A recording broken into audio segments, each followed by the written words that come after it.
Bonjour à tous et bonjour à toutes, bienvenue sur les nouveaux chemins. Je sais que beaucoup d'entre vous pensent que l'usine va fermer. On ne peut pas empêcher les mauvaises langues de répandre leur fiel.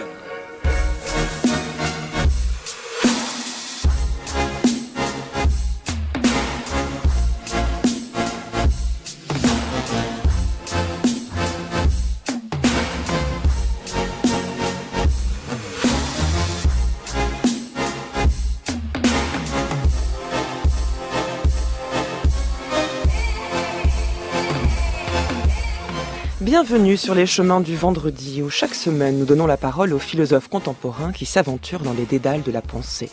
Pensée classique ou pari fou, philosophie première ou transdisciplinaire, notre seul but est de vous faire voyager encore et toujours sur les chemins de la connaissance.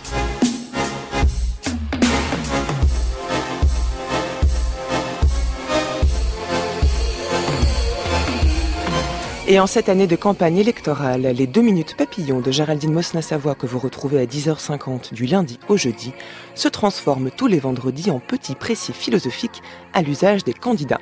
Vous la retrouverez donc aujourd'hui en fin d'émission pour donner quelques conseils à Manuel Valls.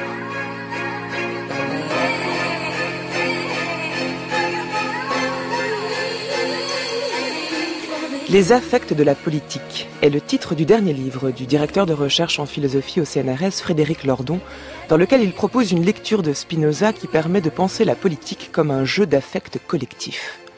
Comment les idées nous affectent-elles ? En quoi les affections, sans lesquelles la logique politique reste incompréhensible, se distinguent-elles des émotions ? Et comment maîtriser l'art d'affecter la multitude afin que ces affects puissent produire un changement à l'échelle collective ? Eh bien, autant de questions auxquelles nous allons tenter de répondre en compagnie de celui qui les pose dans cet ouvrage. Bonjour Frédéric Lordon. Bonjour.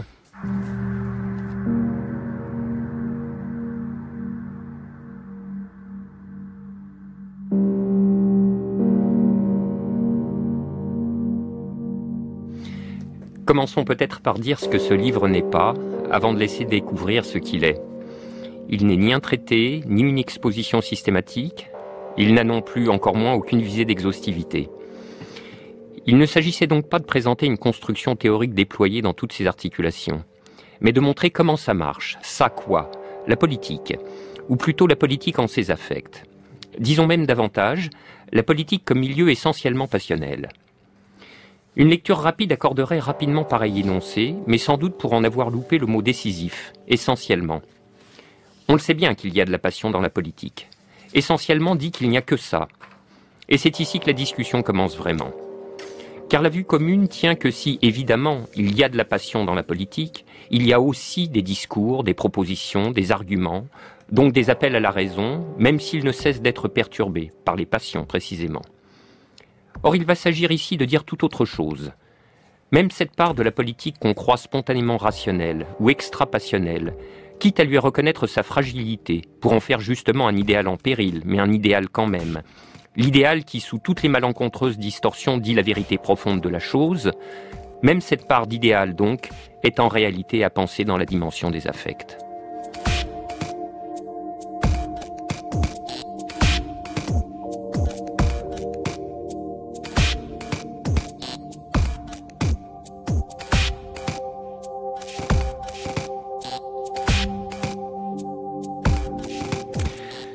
Frédéric Lordon, vous venez de lire un extrait de l'avant-propos de votre ouvrage, Les affects de la politique, publié aux éditions du Seuil. Et l'extrait que vous venez de lire donne bien le ton et le but de cet ouvrage, montrer que même la part politique qu'on croit rationnelle est en réalité à ramener à sa dimension affective.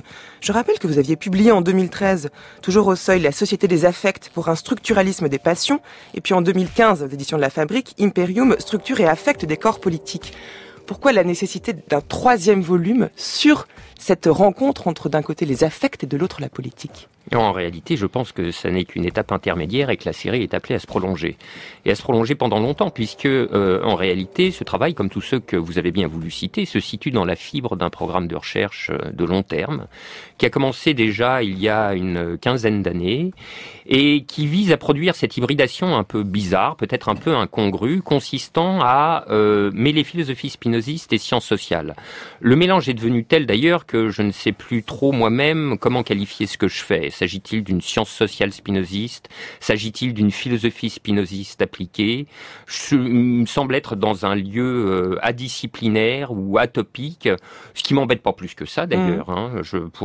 Si vous voulez, pour me tranquilliser, à supposer que j'en ai besoin, je me suis toujours raccroché à ce viatique qui est fourni par cette formule de Michel Foucault, qui est maintenant très très citée, et qui dit ne me demandez pas qui je suis et ne me dites pas de rester le même, etc., etc. Bon, il se trouve que conatus, affect, puissance, imaginaire, ingenium, c'est-à-dire complexion, multitude, sont les concepts de base de la philosophie spinoziste des passions individuelles et collectives, et que ce sont donc des termes conceptuels qui sont appelés à se retrouver mobilisés systématiquement et continuellement dans ce programme de recherche, qui s'attaque aussi méthodiquement que possible à toutes les formes institutionnelles qui me tombent sous la main, ou à tous les faits sociaux qui me tombent sous la main, et où j'essaye de faire jouer ces concepts.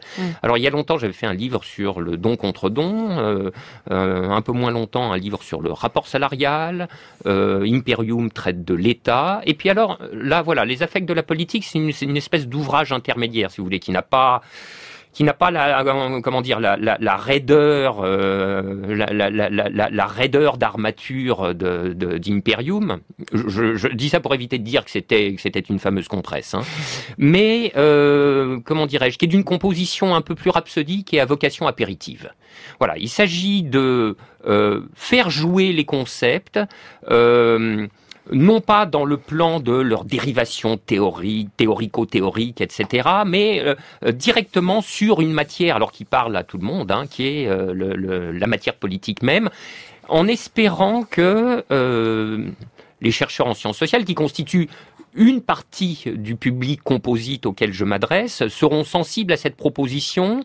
Ils trouveront quelques résonances avec leurs propres affaires et finiront par se dire « Ah, cette chose-là, ça pourrait m'intéresser et je pourrais bien être tenté de m'en servir un jour. » Alors c'est aux philosophes en vous que je m'adresse aujourd'hui, Frédéric Lordon, et en toute bonne méthode philosophique, commençons par définir les termes que l'on emploie.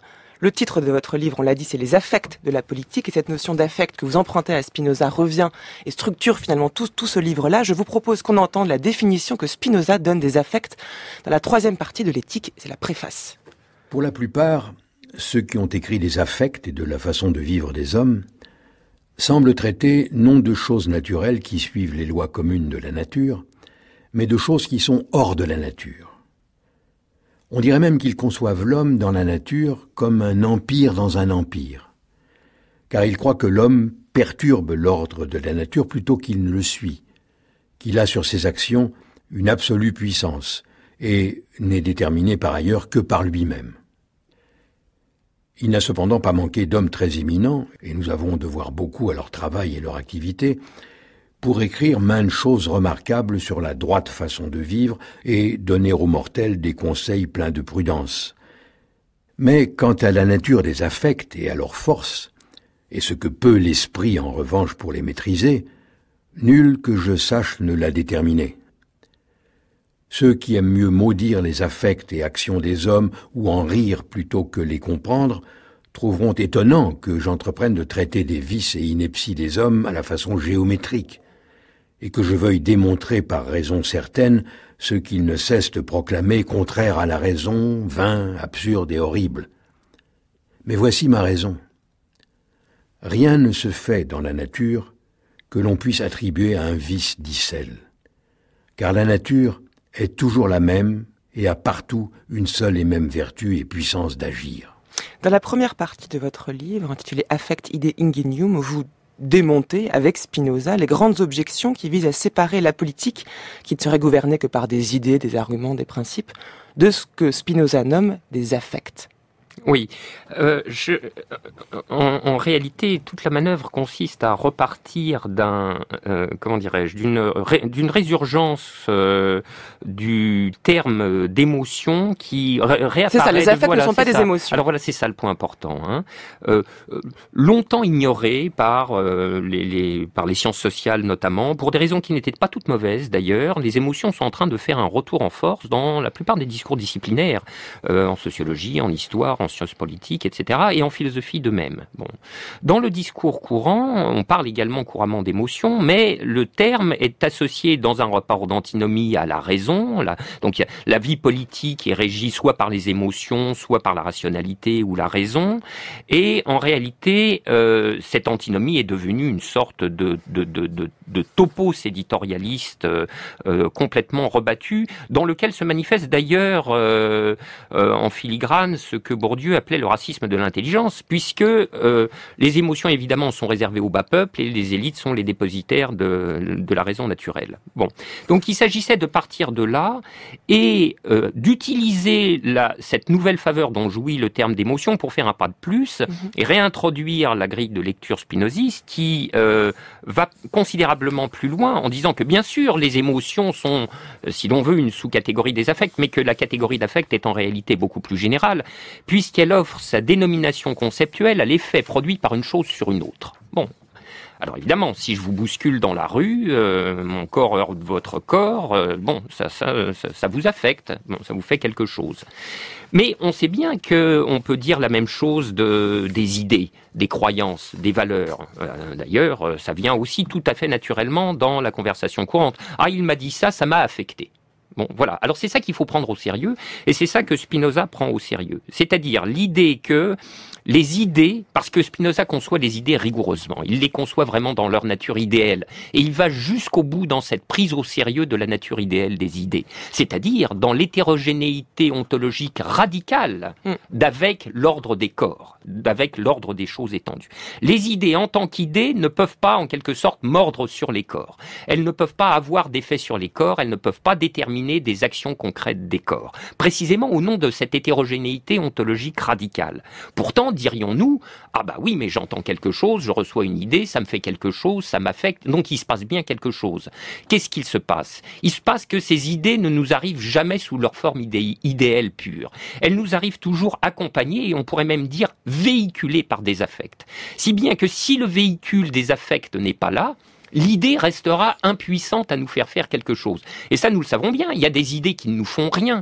Alors, sauf si vous êtes une mathématicienne de très haut vol, une idée mathématique sophistiquée vous laissera totalement indifférente. Parce que dans votre complexion, on a tous nos points de surdité ou de cécité affective. Bon, alors moi j'ai mes surdités et mes cécités affectives, c'est-à-dire il y a des idées qui, si elles surgissent dans cet angle mort, dans cette tâche aveugle, ne me feront rien. Et il y a d'autres idées par contre qui me feront quelque chose. De là l'idée que la politique, c'est précisément l'art d'empuissantiser les idées qui, en tant qu'idées... Oui, de rendre puissantes des idées qui, en tant qu'idées pures, sont impuissantes. C'est l'art d'ajouter quelque chose, un supplément passionnel, tel que ces idées vont pouvoir faire de l'effet. Mais de même que ces idées ne sont pas absolument abstraites, c'est-à-dire qu'ils ne sont pas coupées de toute forme de réalité matérielle, il faut pouvoir assigner à la naissance de ces idées une cause qui elle-même est cette complexion dont vous parliez, c'est-à-dire que chaque idée est reçue par une certaine complexion, un composé d'affects, ce que nous sommes tous, mais elle est aussi émise par une certaine complexion. Si bien que finalement, comment est-ce qu'on peut parvenir à faire se rassembler plusieurs personnes, plusieurs complexions autour d'une même idée? Mais c'est ce qui rend l'exercice de la politique même extraordinairement difficile, car en effet, l'effet produit par une idée au sens courant du terme, désormais par idée on entendra un complexe idée-affect, l'idée munie de son véhicule passionnel en quelque sorte. Mais l'effet produit par une telle idée n'est pas univoquement déterminé par l'idée même. Il dépend crucialement des complexions passionnelles singulières que cette idée-affect va traverser et qui fera réagir les uns d'une certaine manière, les autres à l'opposé, les troisièmes resteront indifférents, etc. Il ne s'agit pas d'idées à proprement parler, mais Spinoza a cette formule qui est tout à fait évocatrice dans la préface d'Éthique 4, à propos de cet effet tout à fait contrasté des affections. Il dit « La musique est bonne pour le mélancolique, mauvaise pour l'endeuillé, pour le sourd ni bonne ni mauvaise ». Voilà, donc une même affection en l'occurrence sonore dans le cas de Spinoza, mais une affection politique peut produire des effets radicalement contrastés au travers des complexions qu'elle traverse. Bon, eh bien, la politique, c'est l'art de produire des affects communs. C'est l'art d'affecter le plus grand nombre, alors par exemple, dans la compétition électorale, ou bien dans la promotion de son idéologie, ou bien dans la reconfiguration d'un imaginaire dans une certaine direction, etc., etc. Et c'est une activité qui est soumise à un rude aléa. Mais en toute logique spinoziste, puisqu'il n'y a pas de bien en soi et de mal en soi, puisque vous l'avez dit en évoquant l'exemple que prend Spinoza de la musique, hein, la musique est bonne à celui à qui la musique plaît, mais pour le sourd, la musique n'est ni bonne ni mauvaise. Comment justifier le fait de vouloir empuissantiser, pour reprendre votre terme, c'est-à-dire donner de la puissance à une idée à laquelle on croit, une forme d'idéologie, à d'autres personnes? Comment imposer ou tenir pour vrai ce qui, en toute logique spinoziste, ne peut être que vrai que pour moi? Est-ce que c'est pas incompatible avec l'exercice de la politique? Mais l'exercice de la politique, dans son déroulement concret, finalement se moque des choses de la logique. Car en effet, on pourrait tout à fait lui opposer l'argument que vous venez de faire. Et il est certain que, en tout cas, à un certain niveau, parce que la question de la normativité chez Spinoza est en fait très complexe et s'étage sur des plans différents. Mais il est exact que, disons, dans le registre de ce que Spinoza appelle la servitude passionnelle, règne un relativisme axiologique total. Spinoza dit chacun juge du bien et du mal selon son affect. Ce qui n'exclut pas que se forment d'ailleurs des affects communs, c'est-à-dire des manières partagées de juger identiquement d'un certain bien et d'un certain mal, mais à la fin des fins, rien ne pourra leur apporter un fondement objectif. Bon, mais la politique, finalement, ça sera le champ agonistique de ces affirmations axiologiques qui s'affrontent selon des rapports de puissance déterminés par les effets affectifs, l'extension des effets affectifs qu'elles ont pu chacune produire, et l'histoire ramassera les copies et dira quels seront les gagnants. Et comme on sait, l'histoire, c'est l'histoire des événements racontés du point de vue des vainqueurs, la plupart du temps. Oui, mais arriver à assumer cette vérité qu'il n'y a pas de vérité en soi, que ce discours dont nous pouvons être porteurs n'est jamais vrai que pour nous, et quand même paraît incompatible avec toute forme d'engagement politique ou même idéologique, puisque finalement nous avons besoin de rassembler d'autres personnes pour pouvoir agir au nom de cette idée que nous tenons pour vraie.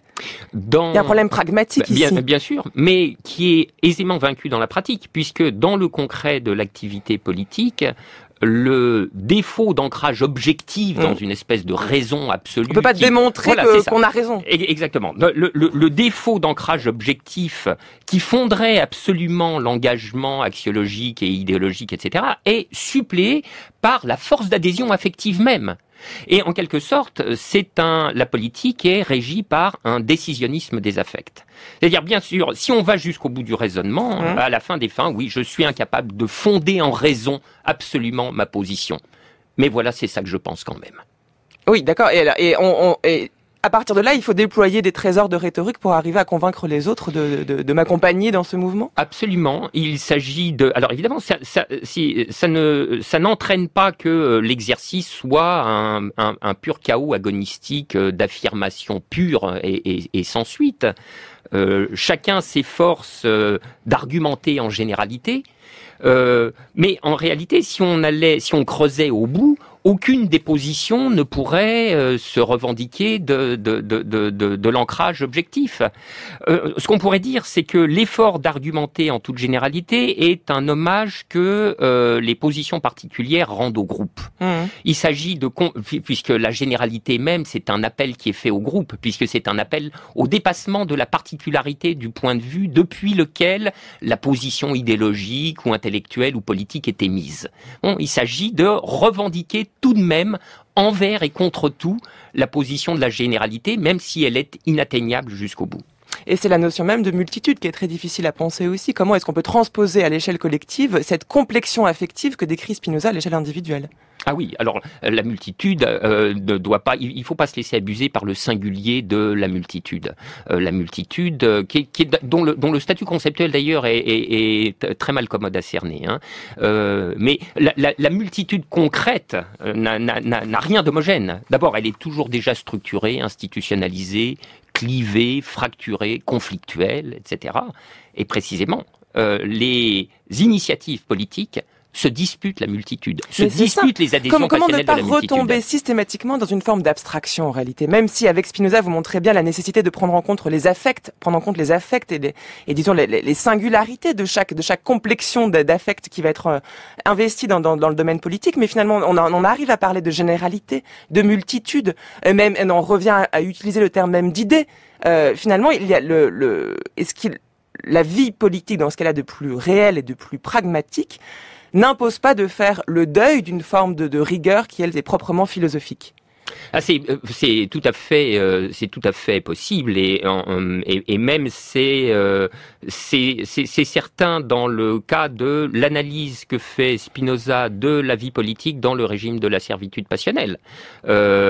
Lui-même dit ce relativisme axiologique qui régit toutes les entreprises politiques ou morales d'ailleurs. Relativisme axiologique, c'est-à-dire qu'il n'y a pas de bien et de mal en soi. Exactement. Et de ce point de vue d'ailleurs, il est tout à fait pascalien.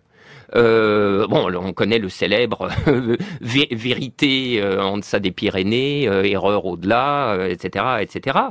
Et même les ancrages de la justice chez Pascal font défaut, tout de même que chez Spinoza. On connaît également cette phrase célèbre, ne pouvant faire que la justice soit forte, on a fait que la force soit juste, ne pouvant fortifier la justice, on a justifié la force, qui est vraiment la maxime même du relativisme axiologique et politique chez Pascal. Pour le coup, Pascal n'appelle pas à l'action, c'est le moins qu'on puisse dire. C'est certain, mais on ne peut pas dire non plus que Spinoza y appelle. Non. On ne peut pas dire ça. Mais c'est ça qui semble étonnant. Alors, ce qui est intéressant d'ailleurs, c'est qu'on observe la même structure intellectuelle dans le cas de ces deux œuvres, qui ont des points de recoupement tout à fait impressionnants et qui sont dissemblables par ailleurs, où, si vous voulez, après être allé au fond du relativisme axiologique, il y a une espèce de geste salvateur ultime qui raccroche tout à un point sublime. Alors dans le cas de Pascal, c'est le Christ. Bon, dans le cas de Spinoza, c'est la raison. La raison, mais sous l'espèce de la connaissance du troisième genre, qui est le propre de la sagesse, le propre de la béatitude. Exactement. Et qui est un exercice dont on se demande s'il a connu des réalisations concrètes sur Terre. Peut-être quelques-unes, mais très peu nombreuses, partielles forcément, ça Spinoza le dit également, et en tout cas qui ne peut pas servir de principe organisateur de la vie politique collective. Je sais que beaucoup d'entre vous pensent que l'usine va fermer. On ne peut pas empêcher les mauvaises langues de répandre leur fiel. Bon, certes, ne nous voilons pas la face, nous traversons en ce moment un passage un peu difficile. La conjoncture est mauvaise, un euro hélas trop fort, des commandes en berne, je comprends que vous ayez le moral dans les colons. Mais notre société, votre société, a toujours su affronter le vent mauvais. Alors bon, courbons une nouvelle fois les chines, laissons passer l'orage, et puis surtout ne vous en faites pas. Vous avez surfusé les 35 heures, vous avez surfusé les augmentations de salaire, vous avez surfusé les tickets restaurants. Alors aujourd'hui, ne refusez pas le cadeau que l'entreprise vous fait. Fabienne. Eh oui, vous ne rêvez pas, ce sont bien des blouses neuves. Ces blouses sont, croyez-moi, le symbole du renouveau.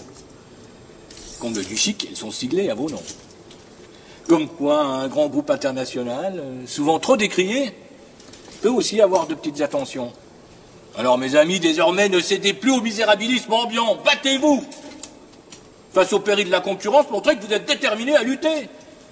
Et pour finir, n'oubliez jamais que vos petits problèmes vus de la Lune, c'est peanuts.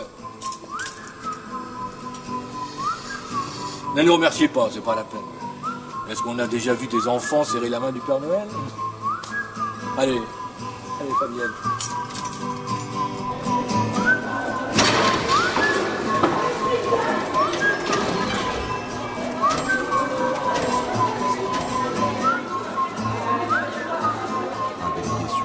Rappelle le nombre de licenciements prévus par la direction. 1700 personnels au sol qui vont disparaître de l'entreprise. Puis il pointe du doigt ceux qu'il considère comme les responsables de ce plan de restructuration massif. Ils sont juste là. Les cadres d'Air France interrompent leur réunion et se dirigent vers la sortie sous les insultes et sous les premiers coups. La situation vient d'échapper aux responsables syndicaux. La suite ressemble à une chasse à l'homme avec deux cibles. Le DRH d'Air France, Xavier Brosetta, et le DRH de l'activité long courrier, Pierre Plissonnier, encadrés par quelques agents de sécurité et qui vont chercher une issue de secours. Mais sortir du bâtiment ne va pas suffire.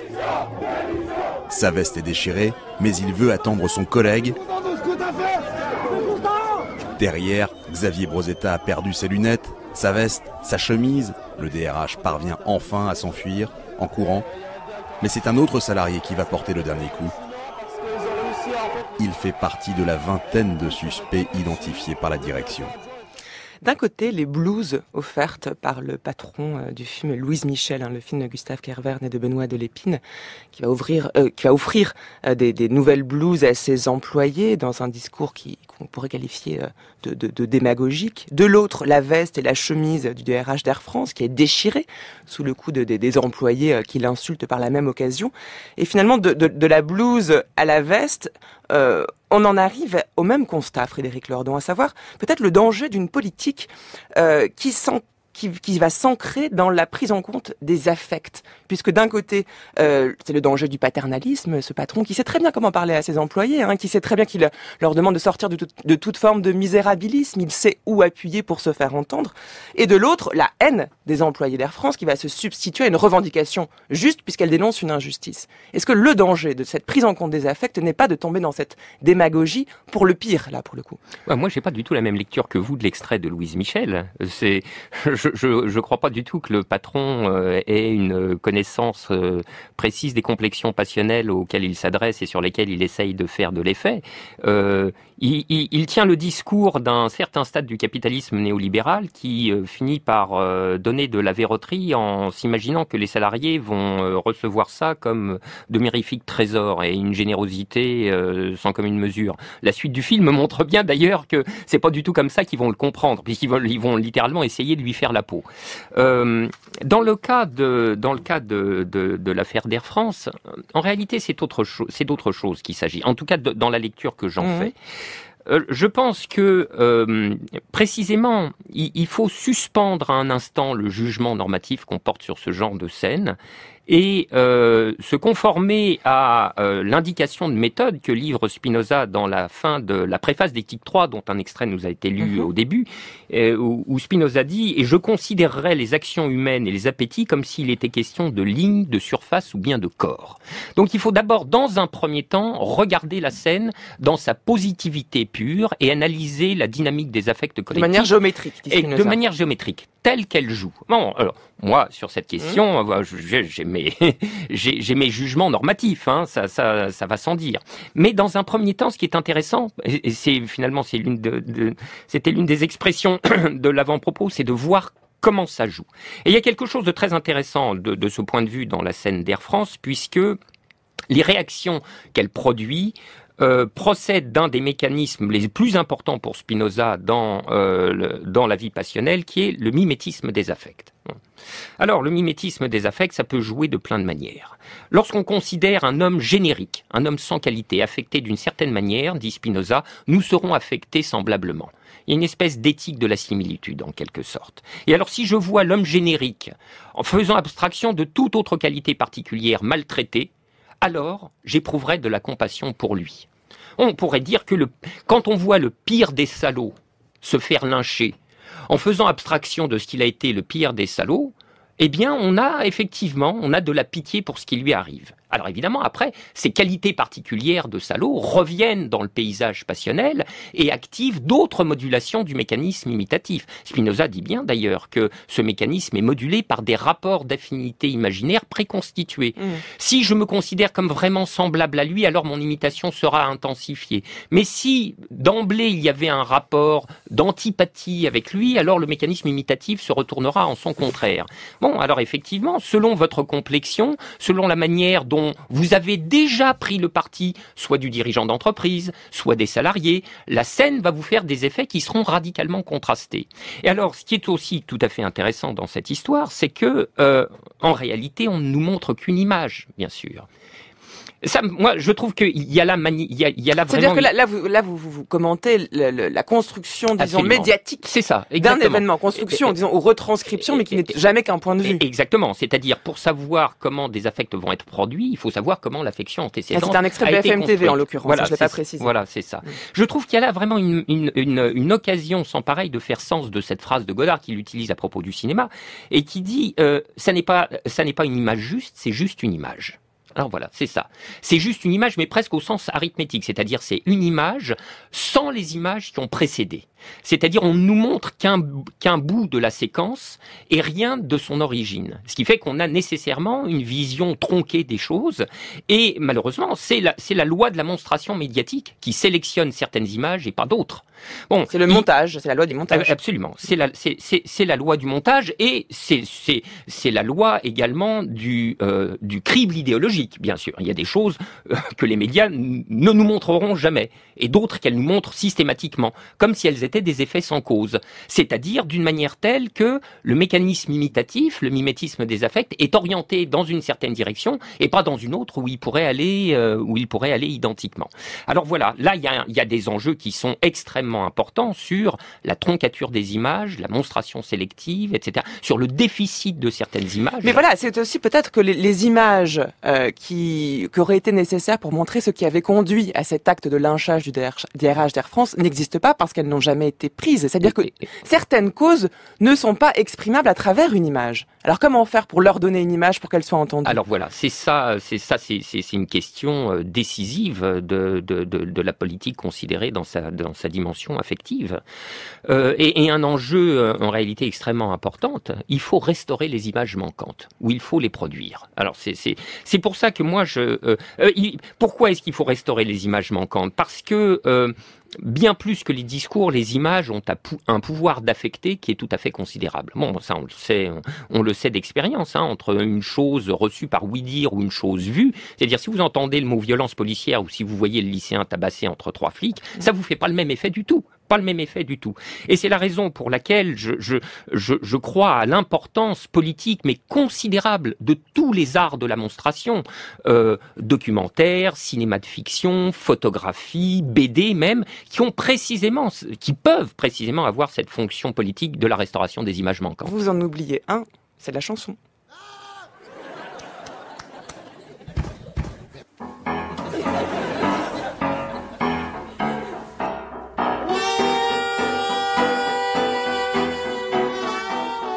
Si les 3 quarts des Français ont les sourcils froncés, va pas dégonfler, non, tu peux les enfler. Essaie d'exploiter les travers qu'il y a dans le droit, envoie le 49.3. Si les représentés ne sont pas des gens très sensés, ne veulent pas comprendre ce que leurs représentants leur ont présenté, n'ont pas l'air présentés de chemin, ne veulent pas prendre le droit, envoie le 49.3. Si tu concoctes une loi qui est bien, que les gens ne voient pas, c'est rien, ne m'en veux pas, c'est bien qu'ils ont peu de poids, à défaut que soit crétin et qu'un tas de gens te croient, envoie le 49.3. S'ils veulent pas t'écouter, si t'es dégoûté, si t'es dérouté par le fait que t'es douté qu'ils pourraient dégoûter ta plan de là, envoie le 49.3. Et si faut les berner, les cerner, bref gouverner, mais s'ils veulent pas se permettre de faire la guerre et que t'es consterné, c'est là, tu le vois, qu'il faut que tu n'envoies le 49.3. Vous écoutez France Culture, les nouveaux chemins de la connaissance et l'inconsolable qui chante le 49.3 au cours de cette émission des vendredis, des chemins du vendredi, pardon, j'en perds mon français, où j'ai le plaisir de recevoir aujourd'hui le philosophe Frédéric Lordon qui vient nous parler de son dernier livre, Les affects de la politique, publié au Seuil. Le réduire en esclavage, pendant pour toi c'est le gavage, si t'as pas le sens du partage, si tu veux un carnage comme font les keufs dans le 9-3, envoie le 49.3. Si la démocratie c'est cause toujours des lois qu'on impose toujours et l'État qui s'oppose toujours à des tas de gens, le peuple s'entend qu'on le broie, là envoie le 49.3. Si ça passe plus, que les gens en ont plein le cul, que malgré tes nazes plus tes gaz, tu n'as rien pu faire pour les dissuader de faire entendre leur voix, envoie le 49.3. Si t'amènes une loi comme celle de Myriam, qui malmène plus loin qu'imam et islam, s'il baille que j'entrevois, tire-taille dans le tas, 49.3, si lui dit. En voyant les mineurs au travail, on se rend compte à quel point peuvent être éloignés les univers dans lesquels vivent les gens. Au fond, là où on extrait le charbon, c'est une sorte de monde à part, qu'on peut aisément ignorer sa vie durant, il est probable que la plupart des gens préféreraient ne jamais en entendre parler. Pourtant, c'est la contrepartie obligée de notre monde d'en haut. La quasi-totalité des activités auxquelles nous nous livrons, qu'il s'agisse de manger une glace ou de traverser l'Atlantique, de cuire un pain ou d'écrire un roman, suppose directement ou indirectement l'emploi du charbon. Le charbon est nécessaire à toutes les activités du temps de paix. Qu'une guerre éclate et il se fait encore plus indispensable. Dans le cas d'une révolution, le mineur a le devoir de rester fidèle au poste, sous peine de saborder la révolution, car la révolution a tout autant besoin du charbon que la réaction. Quels que soient les événements qui se déroulent au jour, il faut que l'abattage et le pelletage se poursuivent sans trêve ni répit, ou tout au moins sans s'interrompre pendant plus de quelques semaines au grand maximum. Pour que Hitler puisse marcher au pas de loi, pour que le pape puisse dénoncer le péril bolchevique, pour que les foules puissent continuer à assister aux matchs de cricket, pour que les poètes délicats puissent continuer à fixer leur nombril, il faut que le charbon soit là. Mais généralement, nous ne sommes pas conscients de cela. Nous savons tous que le charbon est primordial, mais nous ne pensons jamais, ou presque jamais, à tout ce qu'implique l'extraction de ce charbon. Montrer des choses que le lecteur n'a pas l'occasion de voir, c'est ce à quoi s'attelle Orwell dans ce texte, Frédéric Lordon, interprété par le comédien Vincent Schmitt, ce qui vient illustrer ce que vous disiez avant, cette nécessité de montrer, de procurer des images manquantes. Mais la question, et je vous laisserai commenter le texte d'Orwell, parce que vous en parlez très bien dans votre livre, mais quand même la question qui se pose, c'est celle de savoir, peut-on tout figurer à l'image? N'y a-t-il pas de l'infigurable, et qui est finalement peut-être le plus important, et ce qui constitue l'essentiel même de la vie politique, et qui est impossible à tout simplement figurer, voire même à nommer. Mais qu'est-ce que ça serait, cet infigurable de la vie politique, par exemple? Une chose est sûre, c'est qu'on ne peut pas remonter à l'infini la chaîne des causes et des effets. Ça, c'est bien certain. Donc, de toute manière, dans notre saisie des choses, il y aura quelque part un point de troncature. Bon, si le point de troncature est proche ou éloigné dans le temps, ça fait quand même une sacrée différence, quoi. Hein. Bon, on en est réduit à arbitrer entre des degrés inégaux, mais ça n'est pas rien. Selon que nous lions nos images et nos idées loin ou pas loin, ça fait des différences. Selon que nous voyons simplement l'image de la chemise déchirée ou que nous avons accès par une forme de monstration ou une autre à l'ensemble des enchaînements qui ont donné lieu à cette scène, ça détermine quand même des effets politiques qui ne sont pas les mêmes. Alors qu'on puisse ne pas aller au bout du bout de cette entreprise, la chose est évidente, puisque en réalité tout ça est pris dans la régression à l'infini de l'enchaînement causal, hein, des choses qui sont causées par des causes elles-mêmes causées, etc., etc. Mais enfin, on peut faire un effort pour remonter plus loin tout de même, et avoir une vue politique plus complète de l'enchaînement des causes et des effets, parce que ça va déterminer des jugements qui ne seront pas les mêmes. Mais peut-on être sûr enfin, il y a une responsabilité quand même à ce jugement qui va être énoncé à un moment donné, qui va assumer que son jugement, que la cause, que la chaîne qui va permettre de remonter des causes aux effets est certes tronquée, mais il faut agir, c'est-à-dire il faut y aller au bout d'un moment, il faut assumer que cette cause est tronquée. Il faut donc porter la responsabilité d'une vision du monde qui elle-même ne peut jamais être totale. Mais on en revient à une chose est d'écrire un texte comme Orwell et d'en faire de la littérature avec l'importance du style et de l'image qu'il va montrer. Une autre est de s'engager politiquement au nom d'autres personnes, parce que c'est quand même ça qui est en jeu aussi. Alors, en son nom propre dans un collectif ou au nom d'autres personnes. Ça, ce sont différentes modalités de l'engagement politique. Mais on en revient d'une certaine manière à notre discussion précédente.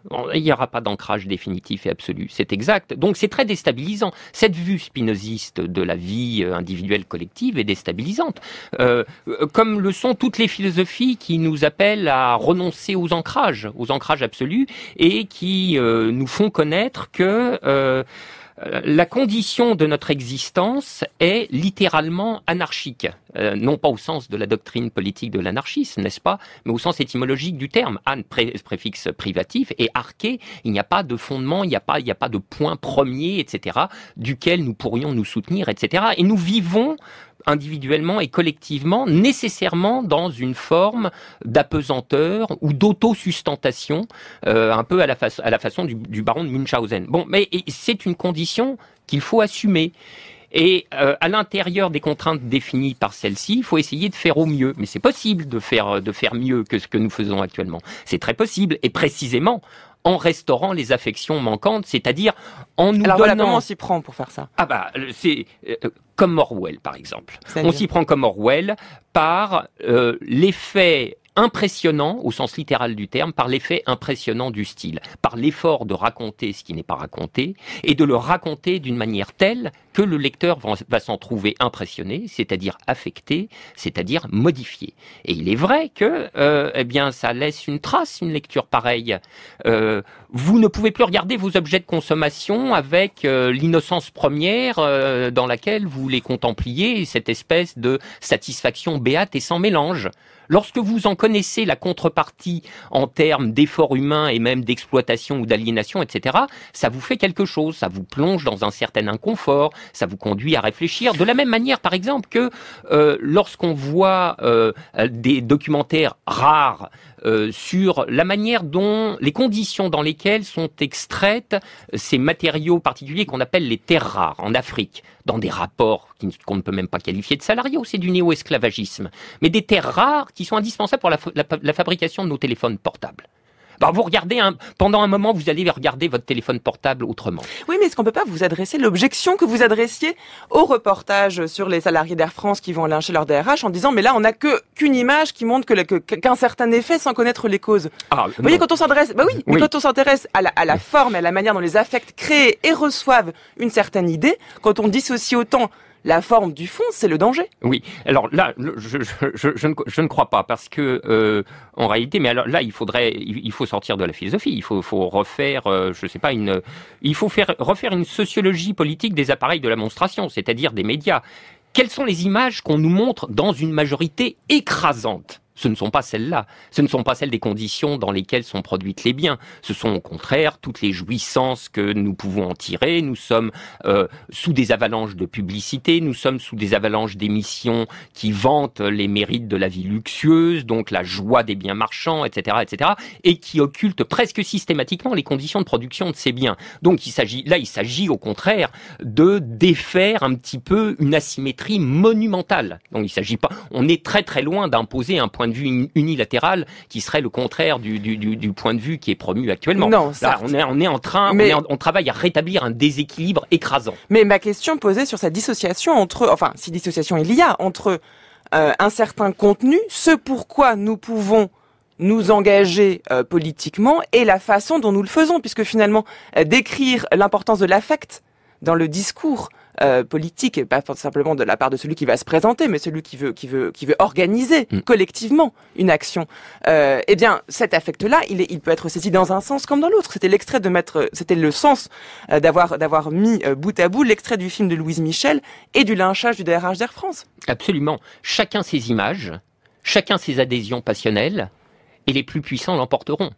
Ah, c'est ça, finalement, les plus puissants l'emporteront. Mais bien sûr, la vie politique est une agonistique de la puissance. C'est une agonistique des adhésions passionnelles. Et c'est ce que je vous disais tout à l'heure, c'est l'histoire qui ramassera les copies, et on verra lequel l'a emporté. On sait lequel l'a emporté actuellement. Donc il n'y a aucune place pour le raisonnement, la rationalité, si c'est la puissance. Si, bien sûr, car justement, tout l'effort de ce livre, c'est de sortir de cette antinomie de la puissance et de la raison. La raison, l'activité raisonnable de l'esprit est un effet de puissance. Elle demande à être comprise dans la grammaire de la puissance. D'ailleurs, Spinoza fait de la figure du sage, c'est-à-dire de l'individu sous la conduite de la raison, un summum de la puissance. Donc ce sont deux choses qu'il faut tenir ensemble plutôt que d'opposer dans un rapport d'antinomie factice. On considère en général qu'il y a d'un côté le monde des forces, des passions, de la puissance, etc., de l'autre le monde de l'intellection, des idées. Tout l'effort de ce livre est au contraire de montrer que cette séparation est controuvée, qu'elle n'a pas lieu d'être, qu'il faut la dépasser, que l'intellection, l'effort pour la rationalité, l'effort de tendre vers la raison est nécessairement soutenu par des affects. Que les idées, même les idées de la raison, surtout les idées de la raison, les idées vraies, ne deviennent efficaces en nous que si elles sont soutenues par des affects. Les plus forts vaincront, les plus puissants. Absolument. La représentation de la vie passionnelle par Spinoza, c'est une algèbre des affects. Earth crisis. Oh yeah, yeah. mama, tell me, mama, how to survive this economical crisis. Oh, mama, please, mama, tell me, mama, how to survive this economical crisis. You can't even find a little kerosene oil. Mama say bounce it on the idle fire. You can't even find a little cooking oil. Mama say boil coconut run down. Time is winding up, winding up, winding up. Winding up, winding up, winding up. Time is winding up, winding up, winding up. Time is winding up, winding up, winding up.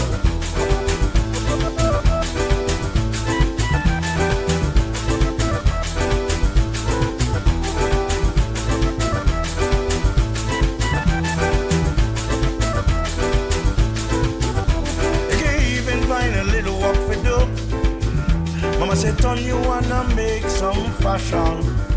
You can even find a little place to sleep. Un grand merci à vous, Frédéric Lordon, d'être venu nous parler aujourd'hui de votre dernier livre, Les affects de la politique, publié aux éditions du Seuil. Merci. Sur France Culture, il est 10h46, le nouveau chemin de la connaissance. Il est l'heure de retrouver, comme tous les vendredis, Géraldine Mosna-Savoie qui vient nous proposer son précis de philosophie à l'usage des candidats. Bonjour Géraldine. Bonjour Adèle, bonjour à tous. Et aujourd'hui, vous donnez un conseil à un candidat potentiel, on sait Oui, pas vraiment. Donc Manuel Valls, alors qui n'est pas officiellement candidat, mais qui pourrait remplacer un autre non-candidat, François Hollande, au poste si convoité de candidat, donc pour le PS. France Culture, les nouveaux chemins de la connaissance, Géraldine Mosna-Savoie. Alors ça, c'était l'intervention de Georges Claes. Donc voilà, non, effectivement, là, j'ai un petit son, mais c'est pas grave. Donc, je commence. Tempête, tourmente, polémique, tragicomédie ou même suicide politique, les termes les plus excessifs ne manquent pas pour qualifier la situation de François Hollande une semaine encore après la parution de ses confidences. Mais sitôt la mort annoncée de l'un, les langues se délient déjà sur les autres, potentiels remplaçants pour être candidat socialiste de l'élection de 2017. Le président est mort, vive le président. Il se trouve que je veux devenir président. Tu veux devenir président de la République? Oui. Tu as raison, il faut avoir de l'ambition. Hein. Tu attends que François Hollande termine son mandat, qu'il en fasse un autre, hein, que moi je puisse en faire deux autres, et puis après tu arrives. Alors déjà, il y a un an, aux Journées du patrimoine, Manuel Valls ne cachait pas à un adolescent qui lui aussi a de grandes ambitions, la sienne, celle d'être président de la République, mais en 2022. En avance de 5 ans sur son propre agenda politique, Manuel Valls tenait pourtant, avant d'envisager cette possibilité, à remplir sa mission de Premier ministre. Moi, je n'ai jamais caché mon ambition. D'ailleurs, un responsable politique, il est ambitieux. Enfin, s'il dit le contraire...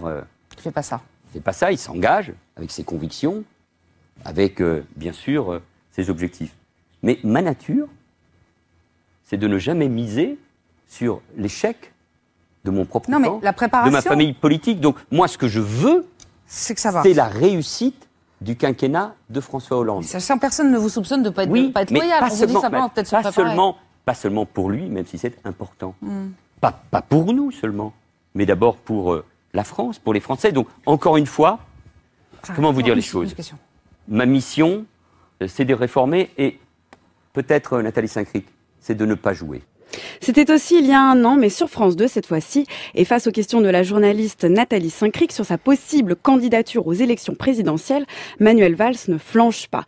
Être ambitieux, oui, mais s'engager dans un camp plutôt que de jouer en solitaire, gager sur la victoire plutôt que sur l'échec, miser sur la durée plutôt que parier sur l'instant, ce qui semblait ainsi coller avec le calendrier de ses ambitions.